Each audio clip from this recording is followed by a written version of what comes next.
vətəndaş dövlət idarə etməsində iştiraka təşviq etmək demokratik idarə etmənin əsas prinsiplərindən biridir. Vətəndaşlar başa düşməlidir ki, belə bir ciddi hüquqları var. Bu hüquqlardan mütəmadi olaraq yararlanmalıdır. Bunlar cəhdlər olmalıdır.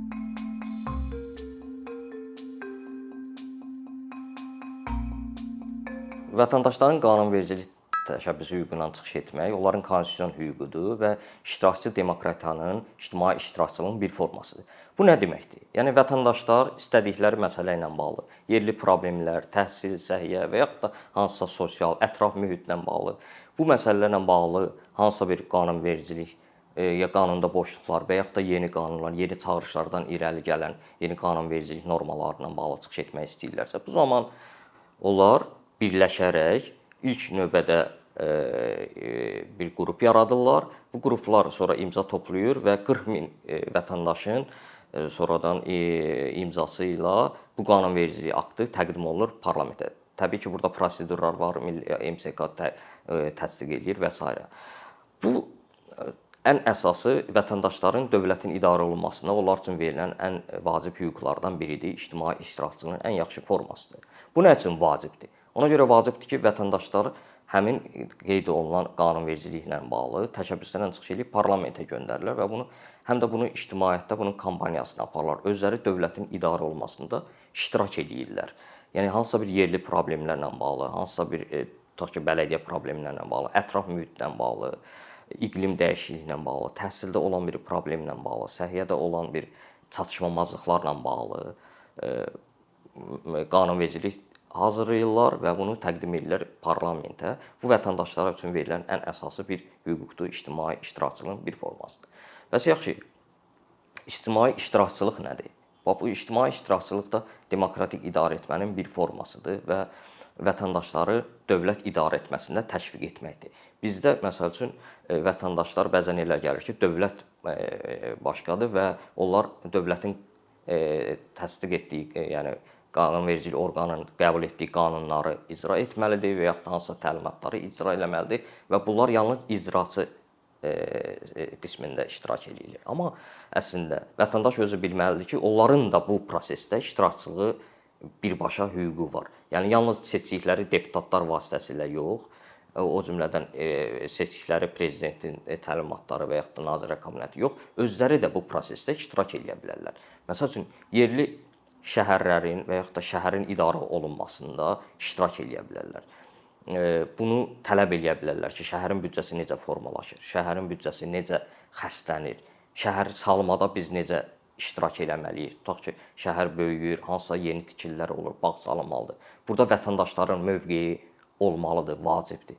Bizim vətəndaşlar bunları bu saatda çox az məlumatlıdır, amma ən vacib məsələlərdən biri budur ki, vətəndaşların belə bir hüquqları var ki, vətəndaşlar bütün bu prosesdə iştirak etməlidir və dövlət də bunların bu hüququnu tanımalıdır. Necə ki, qanunvericilik bu təsdiqini tapıb həm qanunvericilik təşəbbüsündən, həm də ictimai iştirakçılığın digər formalarından bağlı. Tutaq ki, imza kampaniyaları var, ictimai birliklərdə iştiraklar var, həmkarlar ittifaqında iştiraklar var.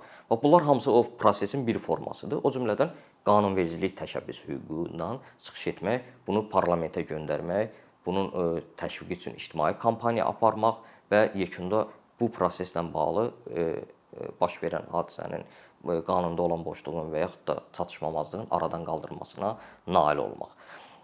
Bu məsələ ilə bağlı ciddi beynəlxalq sənədlər qəbul olunur. Həm Avropa İttifaqında, həm digər beynəlxalq ittifaqındakı vətəndaşların qanunvericilik təşəbbüs hüququ ilə bağlı bu hüquqları tanıyır, dövlətlərlə bununla bağlı belə deyək, müzakirələr aparırlar, hansısa bir məsələlər qoyurlar. Məsəl üçün, hətta Almaniyada belə, mən son dövrlər baxmışam, hətta xarici siyasətdə belə məşvərətçi bir ictimai iştirakçılığı təmin edir. Vətəndaşların xarici siyasətin formalaşdığından belə məşvərətçi statusuna iştirakını tanıyır və onlara bu hüququ belə deyək, tam təmin etmiş olur.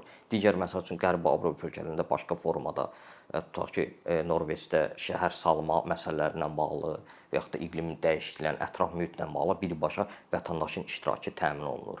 Məsəl üçün ABŞ-da şəhərlərdə ictimai adamların iştirakından nüfuzlu belə iştirakından şəhərin idarə olunmasından bağlı belə qeyri-rəsmi bir komitə formalaşır. Onlar hətta şəhərdə hansısa bir məsələ ilə bağlı, tutaq ki, park salınması, digər bir məsələ, tutaq ki, hansısa bina tikilməsi və yaxud hansısa məktəbə ehtiyacın olmasından bağlı mütəmadi məşvərətlər keçirirlər.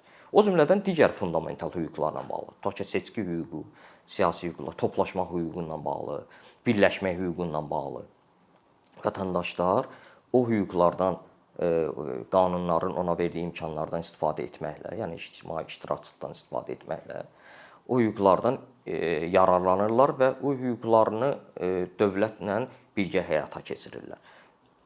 Bizim ölkəmizdə bu yeni olduğu üçün deyək də bu proses hələlik Konstitusiya 2009-da salındıqdan sonra 10 il sonra, yəni təəssüflər olsun ki, bu qanun qəbul olundu, amma bu qanunun hələlik həyata keçirilməsi prosedurları çox çətindir və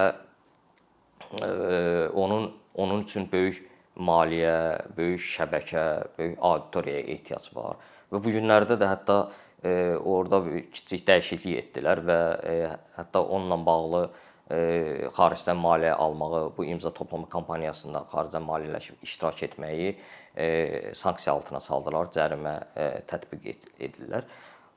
Bu da daha da belə deyək də, bu qanunun icra mexanizmində daha bir əngələ çevrilir. Amma bütün hallarda vətəndaş dövlət idarə etməsində iştiraka təşviq etmək, onların iştirakçılığını yumşaltmaq, iştirakçılığa təşviq etmək demokratik idarə etmənin əsas prinsiplərindən biridir. Və vətəndaşlar başa düşməlidir ki, onların belə bir ciddi hüquqları var və bu hüquqlardan mütəmadi olaraq yararlanmalıdır. Bunlar cəhdlər olmalıdır. Hüquqlar elə bir şeydir ki, bununla bağlı istənilən ölkədə hüququ tələb etməyəndə, o qanunvericinin verdikləri imkanları tələb etməyəndə hakimiyyətlərdə bir arxayınlıq yaradır və fikirləşirlər ki, biz istədiyimiz qanun aktlarını qəbul edə bilərik, istədiyimiz formada bunu cəmiyyətə təqdim edə bilərik və onun icra mexanizmində cəmiyyət tərəfindən sorğulana bilməz. Amma demokratik idarə etmənin, demokratiyanın da adından görüldüyü kimi, xalqın idarə etməsinin əsas göstəricisi odur ki, indikator vətəndaşlar bu prosesdə iştirak edirlər, öz hüquqlarını realizə edirlər və mütəmadi olaraq bu ictimai iştirakçılıqla istifadə edərək, o cümlədən qanunvericilik təşəbbüsündən istifadə edərək hökumətlə əməkdaşlıqda çıxış eləyirlər, hökumətə sorğular göndərirlər, təkliflər göndərirlər, o cümlədən qanunvericilik təşəbbüsündən çıxış eləyirlər.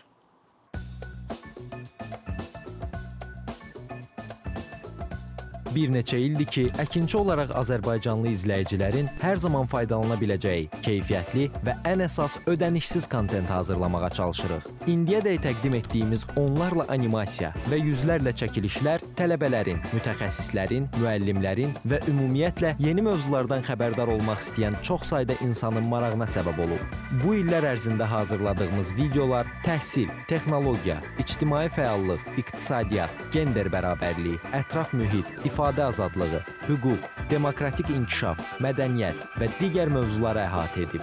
Məqsədimiz çoxlu baxış gətirən deyil, çoxlu fayda gətirən videolar hazırlamaqdır. Amma bu, düşündüyümüz qədər asan deyilmiş. Gördüyümüz iş kifayət qədər resurs, əmək və təbii ki, davamlılıq tələb edir. Bu səbəbdən Patreon platformasından istifadəyə başladıq. Əkinçinin Patreon hesabının populyarlaşmasına çox böyük ümidlərimiz və gözləntilərimiz var.